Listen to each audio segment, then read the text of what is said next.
Olá, estamos aqui cumprindo a nossa obrigação de falar da questão 657 do Livro dos Espíritos, questão que está no capítulo 2, na parte terceira, da lei de adoração, e fala sobre a vida contemplativa. Infelizmente, todos sabem que estamos impossibilitados de estar presentes fisicamente na nossa instituição, mas gostaríamos de fazer essa tarefa, de comentar essas perguntas do livro, do estudo do Livro dos Espíritos. Embora não seja presencialmente, mas fazendo virtualmente, digitalmente, através dos recursos tecnológicos que a humanidade nos permite, nós pretendemos estar cumprindo com a tarefa de difundir e de estudar esta doutrina que nos consola, que nos ampara, que nos conforta, principalmente em dias em que não sabemos direito o que é que está acontecendo. É preciso a gente estudar a doutrina espírita e colocar em prática o postulado que nos foi ensinado no Evangelho segundo o Espiritismo, creio que no capítulo Cristo Consolador, na mensagem O Advento do Espírito de Verdade, onde o Espírito de Verdade nos fala: espíritas, amai-vos, espíritas, instruí-vos. Então, nesse roteiro de amai-vos e instruí-vos, nós estamos aqui estudando a doutrina espírita para podermos nos amar, amar ao próximo e amar a Deus e compreender o que nos rodeia, compreender a lógica das leis divinas. Pois bem, a lei que estamos a estudar nesta tarde é a lei de adoração. E ela tem algumas perguntas, iniciando na questão 649, que fala do o objetivo da adoração. Em que consiste a adoração? Os Espíritos respondem que é na elevação do pensamento a Deus. Deste, pela adoração, aproxima o homem em sua alma. Origina-se de um sentimento inato à adoração ou é fruto de ensino? Sentimento inato, como o da existência de Deus. A consciência da sua fraqueza leva o homem a curvar-se diante de Deus, daquele que o pode proteger. É um pouco o que estamos assistindo hoje, na nossa impotência, na nossa incapacidade de compreender o que está por trás desse coronavírus que está assustando e assombrando todo o mundo. Nós elevamos o pensamento a Deus e fazemos como sempre o fizemos. Nos colocamos na mão dele. A consciência de sua fraqueza leva o homem a curvar-se diante daquele que o pode proteger.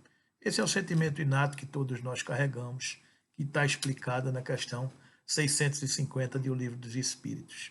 E Kardec pergunta mais se terá havido povos destemidos de todo o sentimento de adoração. Não, que nunca houve povos de ateus. Todos compreendem que, acima de tudo, há um ente supremo, Deus, inteligência suprema, causa primária de todas as coisas. O espírita não pode perder isso de vista. Acima de todos de todas as coisas que acontecem no nosso plano material, existe uma inteligência divina, uma causa suprema de todas as coisas. Uma inteligência suprema, uma causa primária de todas as coisas. É o que chamamos Deus, não é? E todos devemos compreender que, acima de tudo, existe Deus. Poder-se-á considerar a lei natural como fonte originária da adoração? A adoração está na lei natural, pois resulta de um sentimento inato do homem.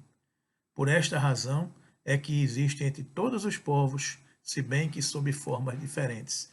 É isso que a gente acaba de comentar. Está nas leis da natureza. Todos compreendemos a necessidade de direcionarmos e de elevarmos o olhar adiante, porque intimamente compreendemos a presença de Deus dentro de nós e dirigindo todos os fenômenos. Assim foi como os povos da antiguidade, que atribuíam a divindade nos fenômenos da natureza, assim foi com tantos outros povos que faziam as suas adorações, fazendo os sacrifícios para agradar a Deus.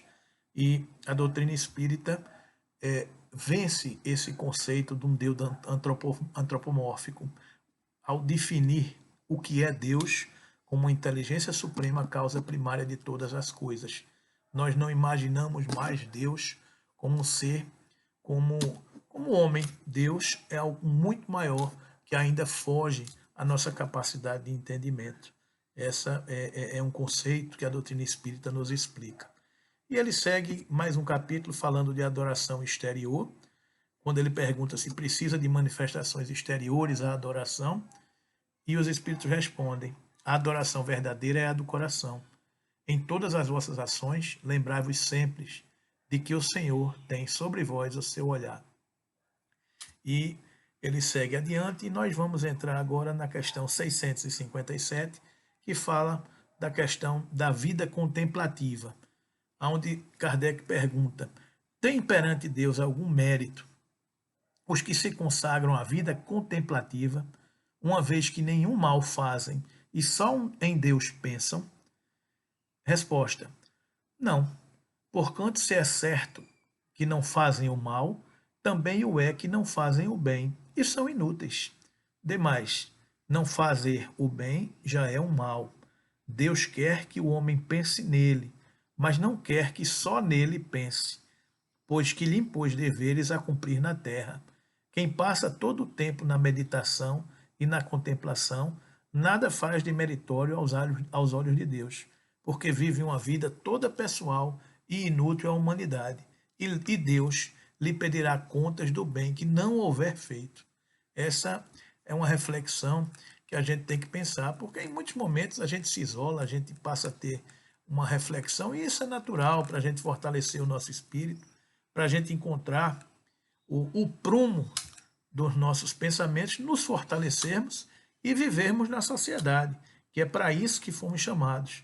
O homem precisa demonstrar a sua capacidade de servir quando se encontra diante do próximo. É como ele diz aqui na questão 642, da Lei Divina Natural, 642, quando Kardec pergunta: para agradar a Deus e assegurar a sua posição futura, bastará que o homem não pratique o mal?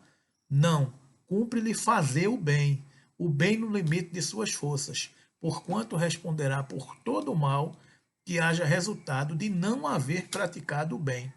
E na 643 ele pergunta: haverá quem pela sua posição não tenha possibilidade de fazer o bem?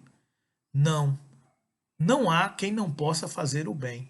Somente o egoísta nunca encontra ensejo de o praticar. Basta que esteja em relações com outros homens para que se tenha ocasião de fazer o bem. E não há dia na existência que não ofereça a quem não se ache cego pelo egoísmo oportunidade de praticá-lo. Porque fazer o bem não consiste para o homem apenas em ser caridoso, mas em ser útil, na medida do possível, todas as vezes que o seu concurso venha a ser necessário. Pois bem, meus irmãos e amigos, esta questão da 657, quando nos pergunta se tem perante Deus algum mérito que se consagra aos que se consagram à vida contemplativa, uma vez que nenhum mal fazem e só em Deus pensam, resposta é não. Porquanto se não é certo fazer o bem, o mal, é certo que não fazem o mal, também o é que não fazem o bem e são inúteis. E nós aprendemos com a doutrina que seremos responsáveis e responderemos pelo mal que fizermos, pelo bem que deixarmos de fazer e pelo mal decorrente do bem que não fizemos. Então, que possamos compreender a necessidade de conviver em sociedade e fazer todo o bem que está ao nosso alcance. Espero que tenhamos explicado um pouco essa questão 657, que fala da vida contemplativa, e que possamos auxiliar o planeta, auxiliar a nossa sociedade, auxiliar a nossa encarnação a servir a Deus, porque é para isso que estamos aqui, para servir na vinha do Senhor, para ser um dos trabalhadores da vinha do Senhor. Que Jesus nos abençoe e possamos continuar estudando a doutrina espírita, seguindo o postulado do amai-vos e instruí-vos. Muita paz e fiquem com Jesus.